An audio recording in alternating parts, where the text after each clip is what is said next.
Hi YouTube, it's hot. I'm outside. Sweating, not so much, but yeah, it's no longer winter in South Africa, and I got the Fuji XH20. Sorry, not XH2S or anything like that. I got the Fuji XH20, like a small. This is pretty much a small mini XH2S, if I could say, because yeah, you've seen the spec sheets. I'm not really gonna go much about it. I'm not gonna talk much about it. I'm using it today to shoot my wife, to shoot outside as well, some street stuff, and yeah. So this camera is good. I'm not gonna lie. Thanks to Fuji South Africa. Disclaimer there. I got a loaner copy from Fuji South Africa to be able to do this review.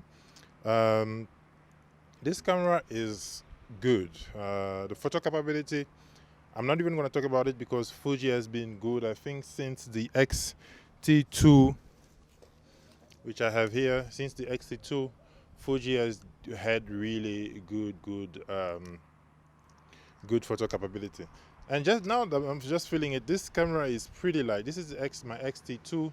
It's pretty light compared to the X-S20. And one of the reasons is literally this battery, this big battery is good. I'm not going to talk about battery life because you can see the difference yourself. This is the new Fuji battery from the X-T4 up to now. All the new cameras are using this battery, and I'm impressed. I shot a whole music video with one battery and I didn't need to charge it even a bit. And the good thing about the X-S20, I don't really want to be too much spec'd. The good thing about the X-S20 is that it charges via USB-C. So if you need some quick charge, you just pop it onto the USB-C. You just open it. You have your USB-C charger ports there. You plug it in, and then you are good to go. And that is something that really, I think, that's a plus. I still don't like the small mini HDMI. But we understand budget-wise, this camera has to be to have a small a mini HDMI, but it's not really a big problem. One thing, there are a few things that I like about the camera. I think I'll just talk about three things that I really like about the camera. First of all, the fact that it shoots 10-bit video. I've been so used to 8-bit video that I got the 10-bit video, really tried to destroy the image on this camera, but I just couldn't. But those files are big. That's one thing. On the other side, for any pro things, there is a con stuff that coming.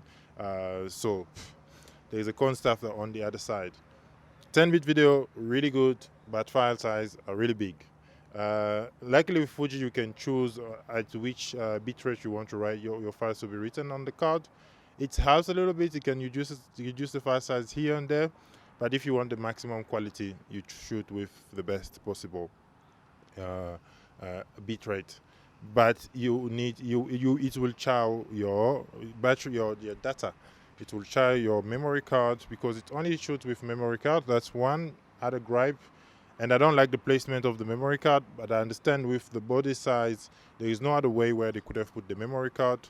Yeah, that's something that you have to give.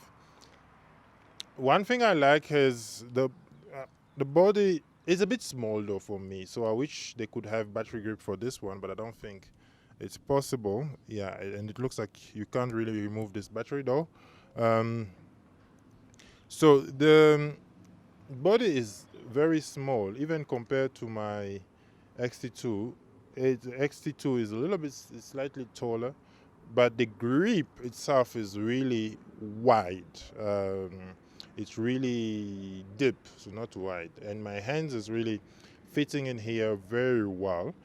But my pinky, as you can see, is a bit dangling down there, and I can't really, for the, it's not super comfortable after a long time. But the camera itself, I'm not gonna say it's uncomfortable, not very comfortable. So it's usable, but not very comfortable. The dials, that is also one thing I wanted to talk about, the ergonomic. The dials are all blacked out, and you have this traditional PSM SAMS dial, as you can see there. You have the traditional dial that comes with all the cameras, different from the one from the XT series, which are a bit more, I say, yeah, traditional to the Fuji style, giving you a little bit more of a traditional type of DSLR old camera out there. But I like that there are a few new buttons there. You have your ISO buttons, you have your Q button, you have the record button. Makes it a little bit easy in terms of shooting. And the good thing is that all these buttons are customizable. And yeah, I love the fact that you can customize pretty much all of these buttons. And one thing that I didn't know I'll be using so much is the custom function. You have 6 4 custom function here that you can assign, and as soon as you click onto one of them, you go into your menu, you can change a lot of stuff. So I have 2 assigned to photography and 2 assigned to videography, and it makes shooting a bliss, pretty easy, because I just have to go into, oh, I need 4K 120 or I need 4K 60. No, this one cannot shoot, I think, 4K 120, so I need 4K 60. I just click onto that. Oh, I need open gate, I put onto that. And we talk about open gate is really good. That's, I'm not even gonna lie. I see a composition here. I'll take this photo after I'm done here, and I've never seen this composition before.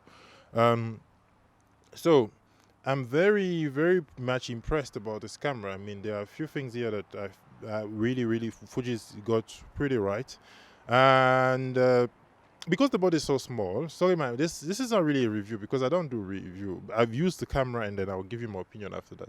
Because this body is so small, unfortunately, it's overheats pretty quickly, especially if you, let's say if I'm shooting with this camera outside like this, it will overheat really fast. And you can see the body is very compact. I'm shooting outside with my Canon 800D and I don't have any overheat message, and this camera I've never had it overheat on me. But this one, if I was to swap, it will overheat. I'll definitely shoot my final review on the camera itself, and then you guys will be able to see what it looks like. I hope tomorrow I have enough time to do that, because I only have like a week with this camera. But this is my impression about the Fuji X-S20, a really nice, beastly camera, if I have to put it that way. This camera will surprise you, and this is really what Fuji got right this time. I think this camera is amazing. Yeah, see you guys in the next video. Peace out.